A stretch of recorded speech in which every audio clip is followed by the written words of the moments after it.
notte con Claudio Boaro per parlare con lei, insomma, a fronte friulano.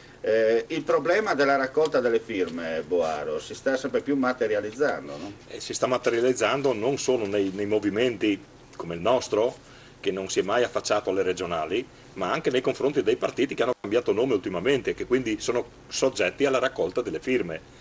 Raccolta delle firme che comporta raccogliere 5.000 sottoscrittori che sottofirmano la lista dei candidati con il relativo presidente. Cosa significa questo? Significa che se ci sono 5-6 compagini che concorreranno con un nuovo simbolo, un nuovo nome come il nostro alle regionali, vuol dire muovere, sottofirmando, circa 30.000 persone e uno non può firmare per 2 liste. Quindi pensate... Mentre una volta si poteva fare questo, no? No, diciamo che una volta erano 300 firme a collegio, era molto più respirabile. Se poi pensiamo a questo, delle 5.000 firme, rapportato alle firme che servono per correre alle nazionali, che sono 1 migliaio o poco più, diventa lampante e visibile che chi ha fatto questa legge a suo tempo, centrodestra tra l'altro, lo ha fatto per non avere concorrenze nuove che si affacciavano alla vita politica della nostra regione. Altro che diamo spazio e rispettiamo la Costituzione, dove ogni cittadino ha diritto di esprimersi in gruppo o da solo dicendo le proprie idee. Praticamente mi consente, io faccio il profano adesso, no? Facciamo finta che io non so nulla, è la prima volta sbarco in Friuli Venezia Giulia, decido, non so, di creare un movimento politico per poter concorrere alle elezioni, alle imminenti elezioni amministrative. Devo tirar su quante firme? 5.000, bastano un po' che di meno, ma però ci sono 5 collegi, 1.000 firme a collegio, significa provate controllando, solo... però attenzione, controllando che queste firme non ci sia un non doppione, abbia firmato per altri. Provate a pensare a raccogliere 1.000 firme, che sembra una cosa da poco, in Carnia, nei paesetti dove ci sono poche persone, c'è l'anziano che devi dirgli cosa sta firmando. Sì, io penso che sia chiaro, una censura legalizzata a livello regionale è questa. Cioè è un modo per spartirsi bene, secondo lei? È un modo per tenere distante qualunque cosa di nuovo possa affacciarsi alla vita politica. Niente di nuovo all'orizzonte. Purtroppo cambia niente solo di nuovo. Il nome, cambia solo il colore, però alla fine niente di nuovo. Questo inviterà e coinvolgerà, a mio avviso, anche movimenti come il nostro a mettersi assieme o a dei movimenti autonomisti o ad altro, pur di poter dire la propria voce, di potersi esprimere, di poter essere rappresentati.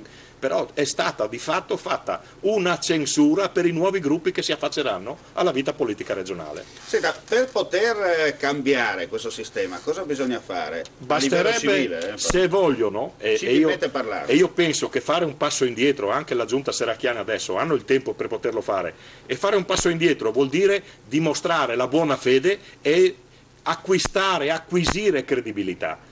Potrebbero fare una leggina dove riportano la legge a quella che era, che comprendeva 300 firme su ogni collegio, una cosa umana, non sovrumana, e io penso che porterebbe solo vantaggi se questa giunta facesse questa Ma se interessa secondo lei che ci siano questi vantaggi? Ma scherziamo, loro vogliono tenere fuori tutto quello che nasce di nuovo, continuare ad avere i vecchi partiti. Perché questo? Perché anche parliamo di partiti, PD, Forza Italia, Lega, sono tutti preoccupati che quelli che appaiono all'orizzonte gli possano rubare dei voti e che gli facciano fare nei confronti dei caporioni nazionali brutta figura, perché è chiaro che un fronte friulano porterebbe via voti alla Lega, porterebbe via voti a altre, autonomia responsabile e via dicendo, che poi si è legata anch'essa alle nazionali. C'è poco da fare con Tondo che è andato conflitto. Sì, bene o male sono tutti un po' legati alla politica nazionale.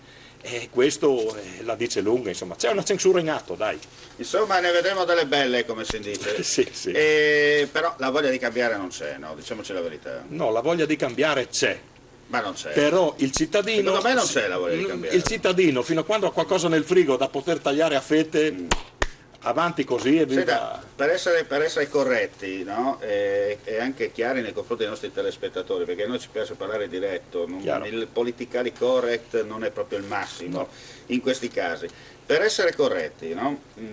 Cosa bisogna fare per cercare di smuovere le masse e fargli capire: guarda che ti stanno portando via da sotto il sedere il tuo diritto, perché tu il tuo dovere lo stai facendo, però attenzione che ti stanno portando via il tuo diritto, cioè basta solo abolire per 2 mesi, sospendere per 2 mesi il campionato di calcio, e magari forse questo è il... Diciamo che quello che a me fa mi fa star male nel vero senso della parola, i giovani non reagiscono.